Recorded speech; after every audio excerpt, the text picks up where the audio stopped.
Active exploitation on network firewalls, a fresh entry in the known exploited catalog, state-backed operators masking espionage as ransomware, and new research showing GPU memory faults can compromise hosts. Here is what defenders need to act on now. Welcome to your operational cybersecurity briefing. Today we cover 5 developments: a CISA addition to the known exploited vulnerabilities list, an actively exploited zeroday in Palo Alto Network's PANOS, 2 linked reports on MuddyWater using Microsoft Teams and a ransomware decoy, and new Rowhammer techniques against NVIDIA hardware. For each, you will get the headline context, key facts, why it matters, and the defender takeaway. First, CISA adds 1 known exploited vulnerability to its KEV catalog. The agency confirmed active exploitation of CVE 2026-0300, an out-of-bounds write in Palo Alto Network's PANOS. The KEV catalog, established under a binding operational directive, is reserved for vulnerabilities with evidence of exploitation and is used to drive mandatory remediation timelines across the federal enterprise. The key fact is simple but important. This is not a theoretical flaw, and it involves a widely deployed security platform. It matters because KEV status signals real-world attacker activity and elevates the priority for patching, mitigations, and monitoring.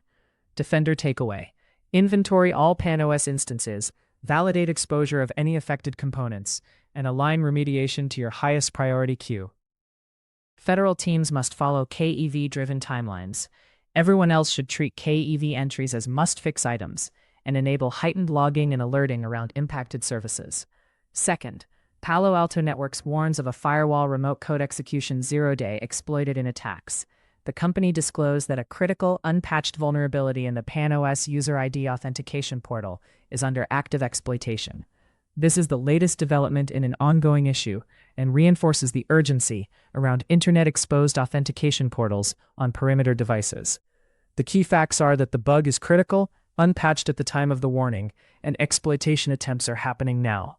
It matters because device-level RCE on a perimeter appliance can provide direct entry to sensitive networks, shorten attacker dwell time, and complicate incident response. Defender takeaway: immediately apply the vendor's interim mitigations, restrict external access to the user ID authentication portal, and increase monitoring for anomalous login activity, unexpected configuration changes, and unusual management plane traffic. Prepare for an emergency maintenance window to deploy a fix as soon as it becomes available. Third, MuddyWater uses Microsoft Teams to steal credentials in a false flag ransomware attack. The Iranian state-sponsored group, also known as Mango Sandstorm, Seedworm, and Static Kitten, has been linked to a campaign observed earlier this year that begins with social engineering over Microsoft Teams and progresses to ransomware-themed activity designed to mislead attribution. The key facts are the use of Teams as the initial vector and the blending of credential theft with ransomware optics to obscure intent. It matters because collaboration platforms are trusted channels that can bypass email-centric controls, and the false flag element can delay accurate triage and response. Defender takeaway: review and tighten external communication policies in Teams, enforce phishing-resistant multi-factor authentication, enable auditing and alerting on Teams invitations and file transfers, and ensure rapid user reporting workflows for suspicious messages. Fourth, MuddyWater hackers use Chaos ransomware as a decoy in attacks. In related activity, the group disguised operations as a Chaos ransomware incident while relying on Teams-based social engineering to gain access and establish persistence. The key facts are the choice of a commodity ransomware family as a smokescreen, and the emphasis on long-term access rather than pure encryption-driven extortion. It matters because responders may treat incidents as straightforward ransomware and miss secondary objectives like credential harvesting or data staging. Defender takeaway: during any ransomware event, run parallel hunts for persistence mechanisms, lateral movement, and exfiltration tooling. Validate that containment covers identity infrastructure, and tune detection for communication platform abuse, not just email.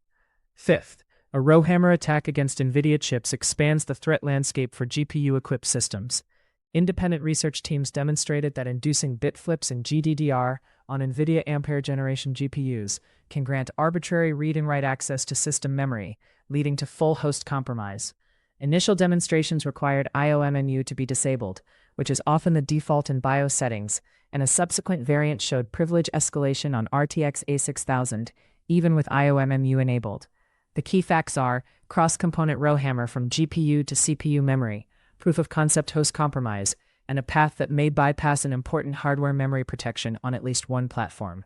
It matters because GPUs are widely used in workstations, servers, and AI clusters, and untrusted or multi-tenant compute workloads can become a pathway to system takeover.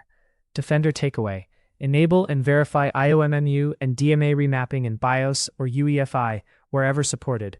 Restrict execution of untrusted GPU workloads, and enforce strong isolation between tenants. Keep GPU drivers and firmware current, and monitor vendor advisories for microcode and driver-level mitigations addressing GDDR disturbance. Active exploitation, emergency patching, and ransomware decoys are converging with new hardware attack research. Prioritize perimeter device mitigations, harden collaboration platforms, and review hardware security settings in your fleet. If this briefing helped you operationalize the week, subscribe, turn on notifications, and share it with your incident response and infrastructure teams so they can act now.